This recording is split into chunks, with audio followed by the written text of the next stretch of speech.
बहुत बड़े आरोप यहां पर आरसीपी सिंह ने लगाए। ब्रेकिंग विद एजेंडा में लाइव आरसीपी सिंह हमारे साथ मौजूद थे। तमाम आरोपों का, तमाम सवालों का उन्होंने विस्तृत तरीके से जवाब दिया है। अब सीधा उन्होंने जेडीयू पे आरोप लगाया है। नीरज कुमार हमारे साथ बने हुए। नीरज, एक बार फिर मैं आपका रुख करता हूं। एक शब्द का उन्होंने जिक्र किया कि जेडीयू के नेता डिमेंशिया से ग्रसित हैं।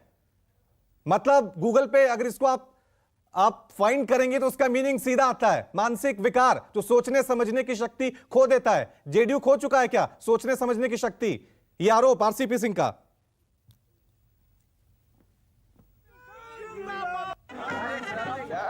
इसका जवाब नहीं दिया। अरे आरोप का जवाब दीजिए ना। और मैं चुनौती के साथ कहता हूं, आप तो राजनीतिक विश्लेषक हैं, रोज डिबेट करते हैं। बताइए तो, जिस पार्टी का 16 एमपी लोकसभा का हो, राज्यसभा का सांसद, केंद्रीय मंत्री बन जाए, और एक बयान दिखा दीजिए इस आदमी का जिसमें यह कहा हो कि माननीय मुख्यमंत्री नीतीश कुमार जी निर्णय लेंगे पार्टी के बारे में, आभार व्यक्त करते हो। ये कौन सी परिपाटी है? मैं तो सीधा कह रहा हूं कि जो आरोप लगा उसका जवाब दीजिए ना।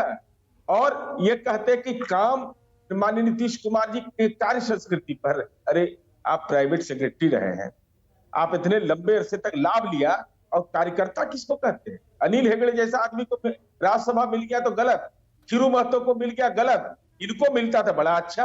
और इनका हाल का बयान देखिए, इनका जो बयान लगातार हटने के बाद भी नीतीश कुमार जी ने बिहार के युवाओं के लिए काम किया, ये काम किया।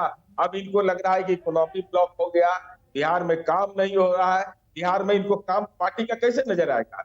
क्योंकि अभी हम लोगों ने एक अभियान चलाया कि जो महादलित समुदाय का आदमी देश की राष्ट्रीय राजनीति में पहले पार्टी, हमारी पार्टी जनता दल यू है, जो राष्ट्रीय झंडा फहराता महादलित समुदाय का व्यक्ति, और सामने माननीय मुख्यमंत्री सहित प्रशासनिक पदाधिकारी खड़े रहते हैं पूरे बिहार के अंदर जगहों पर, विभिन्न आधार पर, कहीं बीडीओ, कहीं कलेक्टर। तो ये जो सशक्तिकरण किया समाज के गरीब तबकों का, उसका जमीन लिखवाना है। अरे बताएं ना भाई, अस्थामा घर है, इस्लामपुर में जमीन कैसे लिखवा रहे थे? 5 लाख से ज्यादा में पैन नंबर देना जरूरी है। अपनी संपत्ति का जो भी आप घोषणा करते हैं, तो इलेक्शन कमीशन के वेबसाइट पर और पीएमओ में भी अपने संपत्ति की घोषणा किया होगा, निकाल के देख लीजिए गूगल पर सर्च करके। क्यों नहीं डाला आपने? भाई आप ट्रांसपेरेंट नहीं रहिएगा और दूसरे को आप नसीहत दे रहे हैं। मैं तो यह पूछ रहा हूं कि जब तक पार्टी में थे तो सब अच्छा नजर आ रहा था, अब तैरता हुआ नीतीश कुमार जी की उड़ान, और आज इनको लग रहा है। लेकिन नीरज जी, ये आरोप प्रत्यारोप आप उन पे आरोप लगा रहे हैं, वो आप पे आरोप लगा रहे हैं। लेकिन अगर आप 2013 से 2022 तक ये आरोप आपने लगाया कि 9 साल में इन्होंने 58 प्लॉट खरीदे, इतनी जमीन खरीदी है, लेकिन 9 साल में ये आपके राष्ट्रीय अध्यक्ष रहे, राज्यसभा के सांसद रहे, तब आपने कोई कार्रवाई नहीं की, तब आपने कोई जांच नहीं की।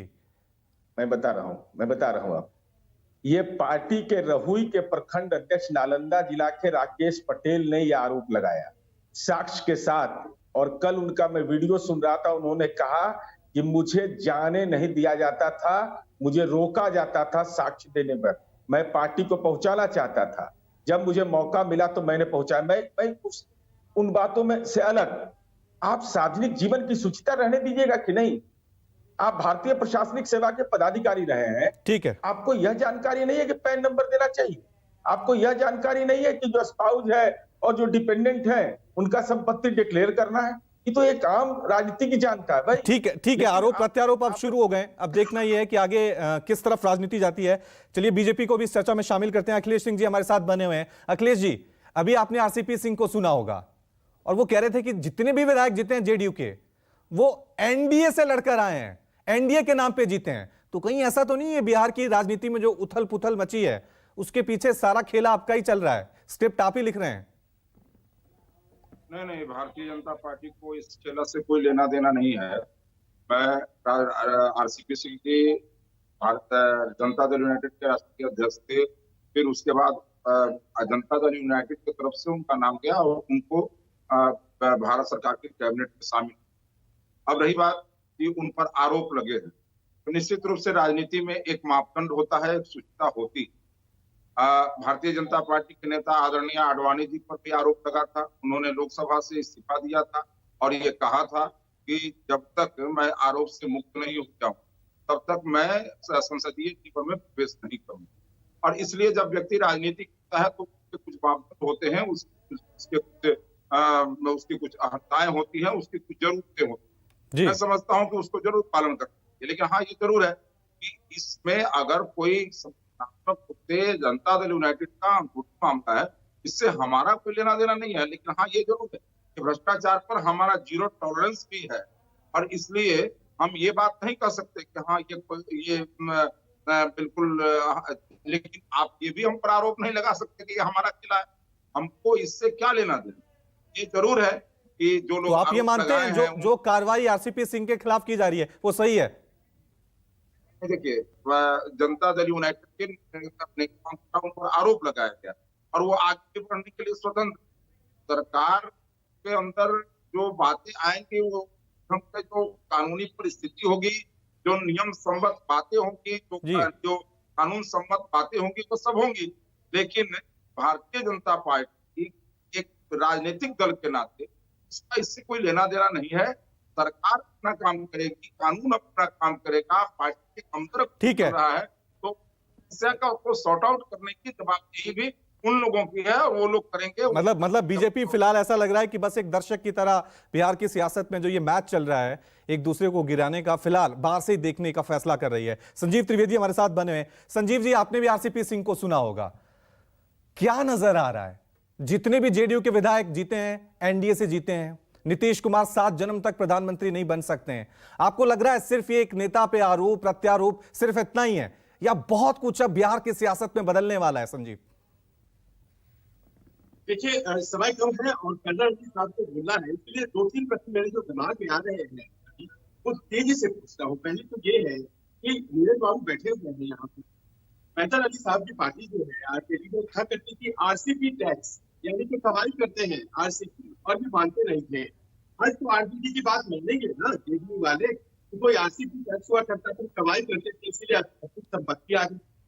दूसरी बात यह है कि शायद जनता दल यूनाइटेड के प्रतिनिधि ये भी बताना चाहेंगे कि आज की तारीख में एक व्यक्ति जो न केंद्रीय मंत्री रहा, न प्रदेश में कोई न वो सांसद है, अगर उनके सबसे बड़े नेता के ऊपर आरोप है तो उसके पीछे कोई तो होगा, कोई तो ताकत होगी। कहीं ऐसा तो नहीं है कि चिराग पासवान के सच्चे पहले हो चुका है जनता दल यूनाइटेड के खिलाफ उठे मारा होता है। क्या बिहार क्या रही है कि सामने में आज है जो कि प्रदेश और सबसे प्रमुख व्यक्ति और आपके अध्यक्ष केंद्रीय मंत्री, और आज क्या स्थिति है, नीरज बाबू उनके ऊपर आरोप लगा रहे हैं, नीरज बाबू के ऊपर आरोप लगा रहे हैं। और सबसे बड़ी बात है कि नाक के नीचे थी नीतीश कुमार का पता ही नहीं चला कि राजनीति करने वाली पार्टी है। और आखिर में भारतीय जनता पार्टी अगर मान लीजिए कि वहां सत्ता भी गठबंधन में है, क्या उसकी जिम्मेदारी से है कि वो दर्शक बनी रहे और केंद्रीय यूनाइटेड की जो हो रहा है तो मसला है।